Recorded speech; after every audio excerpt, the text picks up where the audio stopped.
First question ये बोल रहा है कमेंट ऑन पोस्ट मॉडर्निज्म।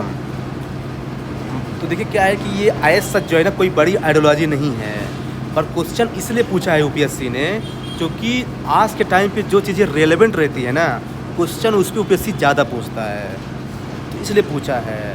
तो चूँकि देखिए अगर आपको ज़्यादा नहीं भी पता ना तो आप थोड़ा दिमाग लगाइए और सोचिए कि पोस्ट मॉडर्निज्म मतलब मॉडर्निज्म के बाद है।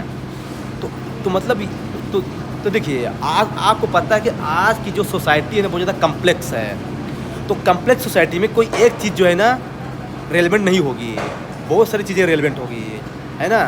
और एक चीज़ को कहने की कई सारे तरीके होते हैं, इसी को बोलता है पोस्ट मॉडर्निज्म। तो आप लिख दीजिए सिंपल सा कि जो कहने जो पोस्ट मॉडर्निज्म है ना ये इमर्ज होता है as a critic of modernity. देखिए ये एक अच्छा तरीका होता है कि देखिए अगर वो पोस्ट मॉडर्निज्म बोल रहा है तो यानी ये मॉडर्निज्म के बाद आया है, यानी ये मॉडर्निज्म को क्रिटिसाइज करके आया होगा। तो लिखिए ना कि जो पोस्ट मॉडर्निज्म है ना has been emerged to criticise modernism, जो कि बोलता है कि there is no ultimate truth है इन द सोसाइटी। बस ये आपका इंट्रोडक्शन होगा। फिर लिखिए कि थोड़ा सा यहाँ पे आपको थिंकर लाना पड़ेगा।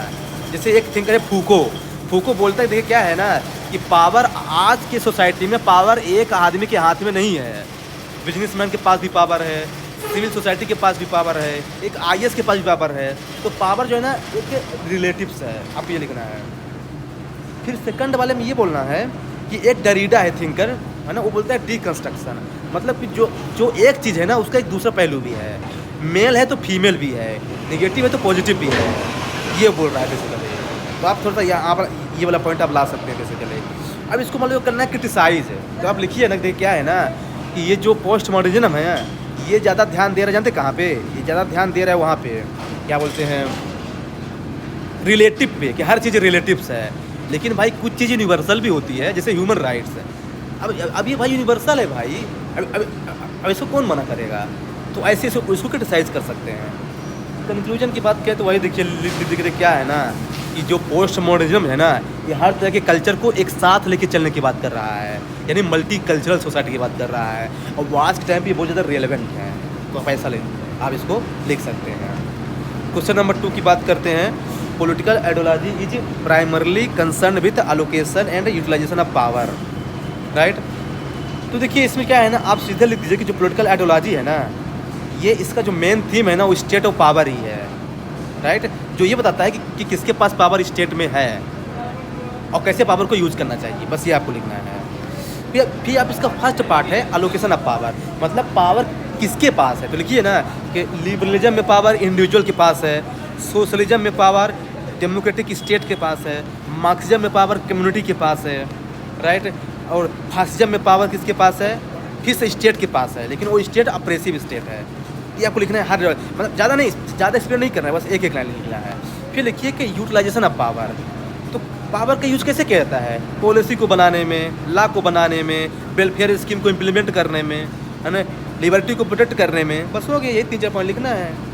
कंक्लूजन तो लिख दीजिए ना कि देखिए कोई भी आइडियोलॉजी हो, है ना, वो भले आपस में उनमें डिफरेंट रहता है, लेकिन सबका पर्पज़ एक ही है, क्या कि पावर को बताना कि पावर किसके पास है। मतलब आप बस आपको यही लिखना है। थर्ड क्वेश्चन की बात करें तो देखिए थर्ड क्वेश्चन ये बोल रहा है कि do you share the believe that communitarian have a social thesis while liberal ideas are founded on atomism present your argument. Basically ये बोल रहा है कि जो कम्युनिटेरियन आइडियोलॉजी है वो सोसाइटी या फिर कम्युनिटी को सपोर्ट करती है, लेकिन जो लिबरल आइडिया है ना वो इंडिविजुअल को सपोर्ट करता है। आपको इसको प्रूव करना है। तो चूँकि इसमें 2 आइडियोलॉजी एक साथ है ना तो आप लिख दीजिए ना कि देखिए क्या है कि कोई भी पॉलिटिकल आइडियोलॉजी हो उसका सेंट्रल पॉइंट स्टेट है। उनमें से 2 आइडियोलॉजी है, कम्युनिटेरियन जो कम्युनिटी को सपोर्ट करता है और लिबरलिज्म जो लिबर्टी को सपोर्ट करता है, मतलब इंडिविजुअल को सपोर्ट करता है। अब चूँकि देखें तो क्या है, अब इसमें थोड़ा यहाँ पे ऑर्डर ध्यान रखना पड़ेगा। तो इसमें ऑर्डर पर ये लाइए लिबरलिज्म को, क्योंकि इसी को काउंटर करने के लिए लाया गया कम्युनिटेरियन। तो अब लिखिए ना कि जो लिबरलिज्म है ना वो बात करता है इंडिविजुअल पे, क्योंकि जो इंडिविजुअल है ना उसके पास रीजन है, पावर है, तो वो अपना सेल्फ इंटरेस्ट जानता है।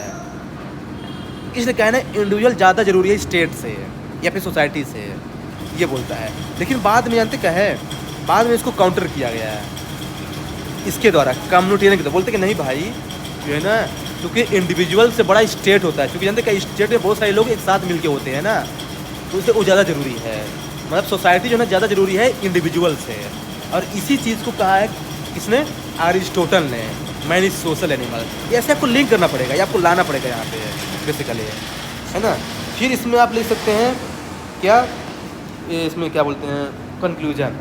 अब देखिए ये जो कंक्लूजन इसका है ना, तो बस यहाँ पे बैलेंस देना पड़ेगा कंक्लूजन। तो आप इसमें ये लिख सकते हैं कि देखिए क्या है कि भले इन दोनों आइडियोलॉजी में डिफरेंस है, लेकिन अल्टीमेट जो है ना, जो पर्पज़ है ना, वो पावर, स्ट्रक्चर और लिबर्टी, फ्रीडम, ये सबको इंश्योर करना है। तो मतलब डिस्पाइट डिफरेंसेज इसका पर्पज़ सेम ही है, ऐसा कुछ आप लिख सकते हैं। फोर्थ क्वेश्चन ये है बेसिकली, जैसे कि examine the ethical foundation of and means consistency in guardian philosophy. अब देखिए लोग क्या है ना, यहाँ पे कंफ्यूज हो जाएंगे, बोलेंगे एंड ऑफ मीन्स पे क्वेश्चन लिखना है। बिल्कुल गलत, एंड ऑफ मीन्स पे क्वेश्चन नहीं लिखना है। एंड ऑफ मीन्स का फाउंडेशन क्या है, इस पर क्वेश्चन लिखना है। तो आप लोग देखिए कि जो गांधी थे ना एक पॉलिटिशियंस थे, ना एक फिलोसफर थे। उनका क्या है ना कि उन्होंने जो कंसेप्ट दिया है ना, वो बाद में जो है ना एक फिलोसफी बन गया है। तो आप ऐसे कुछ लिख कर सकते हैं। अब देखिए इसका फाउंडेशन की बात कर रहा है, जिसमें 3 पॉइंट मेजर चीज़ आएगा। फर्स्ट है डियोंटोलॉजिकल अप्रोच, है ना, जो बात करते हैं कि मीन्स भी जरूरी है एंड से। फिर सेकंड है नॉन वायलेंस, जो कि जैन फिलॉसफी बोलता है। और फिर थर्ड है क्या बोलते हैं इसको, चलते हैं गीता का जो निष्काम कर्म है ना, बोलते हैं कि आप do your duty, don't expect your result, वो रिजल्ट अच्छा ही होगा। तो ये वाला 3 पॉइंट जो है ना आप इसमें डाल सकते हैं, है ना बेसिकली। फिर जो है ना इसका क्रिटिसिज्म क्या है, देखिए क्या है कि गांधी जी जो है ना वो ज़्यादा आइडियलिस्टिक है। भाई कभी कभी क्या है ना बैलेंस करना जरूरी हो जाता है। जैसे मान लीजिए जो पाकिस्तान है, अब बार बार भाई इंडिया को जो है परेशान करता है, तो हम बोले कि नहीं भाई हम बैलेंस नहीं करेंगे, तो ऐसा नहीं है भाई। आज का समाज ऐसा है ना कि यदि आप जो है ना ज़्यादा दबेंगे ना, आपको भाई लोग जो है ना बर्बाद कर देंगे। इसलिए क्या है ना कभी भी कहें कि हमको रियलिस्टिक बनना पड़ेगा। ये थोड़ा यहाँ पे गांधी का भी जो है ना इररिलेवेंट हो जाता है बेसिकली, ऐसा को काउंटर करना है। फिर देखिए कंक्लूजन में लिख दीजिए ना, देखिए क्या है ना कि गांधी का व्यू बहुत रिलेवेंट है ना, आज के समाज को एथिकल बनाने में, है ना। और जो गांधी का जो सत्याग्रह था ना, उसको बदल दो स्वच्छाग्रह में। तो आप ये वाला पॉइंट डाल सकते हैं। फिर फिफ्थ है कि ये जो है ना ये क्वेश्चन है बेसिकली कि जो है ना trace the transformation from negative to positive liberalism in the late 19th and 20th century. देखिए इसमें आप देखिए लिबरलिज्म के बारे में बात करें तो आप देखिए कैसे जो है ना इमर्ज हुआ, ये क्लासिकल लिबरलिज्म से कैसे, इसका मेन फोकस क्या है, ये 19th सेंचुरी से इमर्ज हुआ, बाद में जो है ना ये पॉजिटिव बना, फिर न्यू लिबरल बना। ये आप इंट्रोडक्शन में इसकी में आप जो है ना यही ले सकते हैं, सिंपल सा। अगर हम बात करें इसका जो है तो इसमें सबसे पहले आप लिख दीजिए उसमें कि क्लासिकल जो लिबरलिज्म है ना वो स्टार्ट होता है जानते किससे, जॉन लॉक से, क्योंकि वो फादर है। फिर जो है ना वो धीरे धीरे बाद में आया, है ना। और वो बोलता है कि जो है ना नेगेटिव लिबर्टी जो है ना जरूरी है, क्योंकि उसमें स्टेट इंटरफेयर नहीं करता है। तो हमको जो है ना उसे पूरी फ्रीडम चाहिए। लेकिन ये बताइए अगर हम पूरा फ्रीडम दे देंगे तो उससे क्या होगा, समाज में इनइक्वालिटी क्रिएट होगी। अगर इनइक्वालिटी क्रिएट होगी तो क्या होगा, समाज में अराजकता क्रिएट होगा। तो उसको बचाने के लिए लाया पॉजिटिव लिबरल, बोलते हैं कि नहीं भाई थोड़ा बहुत स्टेट को इंटरफेयर करवाओ, नहीं तो समाज में क्या है ना कि इनइक्वालिटी क्रिएट हो जाएगी। इसके लिए आप पॉजिटिव लिबरल, आपको ऐसे स्टोरी फॉर्मेट आपको लिखना पड़ेगा, बीच में थिंकर लिखना पड़ेगा। तो बस यही आपको इसमें लिखना है। फिर है ना और लास्ट में जो है ना इसका रेलेवेंसी लिख दीजिए कि भाई जो यूरोपियन कंट्री हैं वो कैपिटलिस्ट सोसाइटी है, इसके बावजूद वो क्या कर रही हैं, वेलफेयर स्टेट को फॉलो कर रही हैं। तो आप ये बड़ा पॉइंट आप लिख सकते हैं। कंक्लूजन में देखिए वही हमको there is a need to make balance between individual liberty and social justice, ये आप ये ले सकते हैं। जैसे नेक्स्ट क्वेश्चन है इसका ये है, comment on the view that socialism in the 21st century may be reborn as anti capitalism. ये तो हम लोगों ने कल डिस्कस किया था। आप बता दीजिए कि जो सोशलिज्म जो है ना इसका मेन फोकस क्या है, इक्वालिटी। तो इसके साथ हिम्मत जो है कार्ल मार्क्स का एग्जाम्पल डाल सकते हैं इसमें, है ना। फिर देखिए इसमें क्या है ना कि इसमें आप पिस्टल अप्रोच फॉलो कीजिए कि सोशल में कैसे रेलेवेंट है। जैसे दलित मूवमेंट लिख दीजिए, इकोनॉमिक में जो इनइक्वालिटी है ना, इन्वायरमेंट में क्लाइमेट चेंज, है ना, टेक्नोलॉजी में डिजिटल डिवाइड। तो हर एंगल जो है इसमें आपको लिखना है ना। लेकिन इसका क्रिटिसिज्म भी है, जानते क्या कि जो काम पहले करता था सोशलिज्म ना, अब हो रहा है कैपिटलिस्ट सोसाइटी के द्वारा। ये थोड़ा इसका डिक्लाइन फेज में है, आप ये लिख सकते हैं।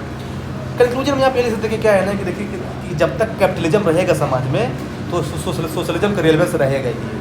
बात सिंपल सी है, ये आप लिख सकते हैं इसको काउंटर करने के लिए, है ना। देखिए लास्ट क्वेश्चन की जब बात करें तो इसमें ये है fascism. Fascism is the destruction of liberal ideas in institutions in the interest of those who own the instrument of economic power. मतलब ये बोल रहा है कि फासिज्म जो है ना वो लिबरल आइडिया को डिस्ट्रॉय कर दिया है और जो लोग इकोनॉमिक पावर में उसको सपोर्ट करता है। तो हाँ सही तो बोल रहा है। इसमें आप देखिए अब इसमें क्या है ना इंट्रोडक्शन क्या लिखेंगे, इंट्रोडक्शन आप ये लिख सकते हैं इसमें कि फासिज्म जो है ना वो वर्ल्ड वॉर 1 के बाद इमर्ज हुआ, उसमें से जैसे हिटलर है, मुसोलिनी है, इसका आप रेफरेंस दे सकते हैं बेसिकली। फिर इसमें आप लिख दीजिए कि जो फासिज्म है ना वो बात करता है कि स्टेट के पास पूरी पावर होनी चाहिए, मतलब इंडिविजुअल लिबर्टी नहीं होनी चाहिए। तो इससे लिबरलिज्म क्या होगा, खतरे में चला जाएगा, ये तो बोल रहा है क्वेश्चन। फिर आप लिख सकते हैं कि क्या है ना कि बोलता है कि एक्सट्रीम नेशनलिज्म होना चाहिए, मतलब नेशन से ऊपर कुछ नहीं होगा, ये भी गलत चीज़ है।